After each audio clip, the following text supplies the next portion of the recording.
Hello friends, मैं साकिरा, आप देख रहे हैं मुंबई लाइव। आइए देखिए आज की बड़ी खबरें। दुबई में ऑपरेशन सिंदूर के तहत हमारे प्लेयर्स ने जो पाकिस्तान को चने चबाकर जीत हासिल की वो भी देखी। लेकिन उसके साथ साथ अब आत्मनिर्भर भारत ये भी ऑपरेशन सिंदूर के तहत ही हमको करना है, स्वदेशी ये भी हमको करना है।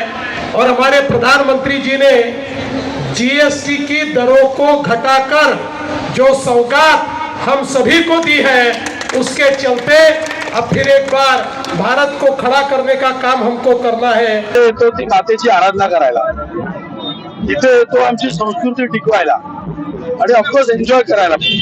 पण तेच करता करता ज्या महाराष्ट्रामध्ये आपण हे करतोय त्या महाराष्ट्रातील शेतकऱ्यांच्या घराघरात पाणी गेले, त्यांच्या शेतामध्ये पाणी गेले, तेव्हा नाचताना ही आतमध्ये कळी राहतेच की आम्ही एन्जॉय करतोय, पण कोणीतरी तिथे दुःखात आहे। आणि ही सर या महाराष्ट्रामधल्या माझ्या सर्व बीजेपीच्या कार्यकर्त्यांना होती आणि म्हणून आम्ही ठरवलं तिसऱ्या दिवसापासून इथे भेटी देऊया।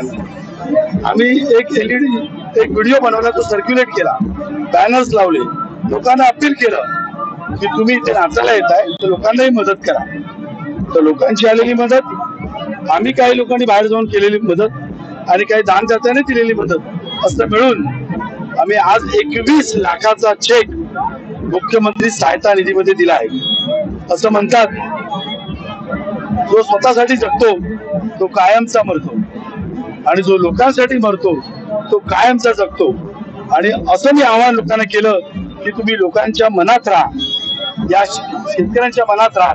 आणि लोकांनी आणि दानदात्यांनी मान्य केलं आणि आज म्हणून आम्ही राशी देऊ शकलो आणि मला असं वाटतं हे आमचं कर्तव्यच होतं, ते आम्ही आज पूर्ण केलं। तुम्ही अपील केली लोकांना मदत करण्याची, लोकांची भरभरून मदत केली, काय आता तेच बोललो, आम्हाला त्याचाच आनंद आहे की लोकांना आम्ही भरभरून मदत केली आणि म्हणूनच आम्ही आमचं कर्तव्य पूर्तीचं समाधान आम्हाला मिळतं।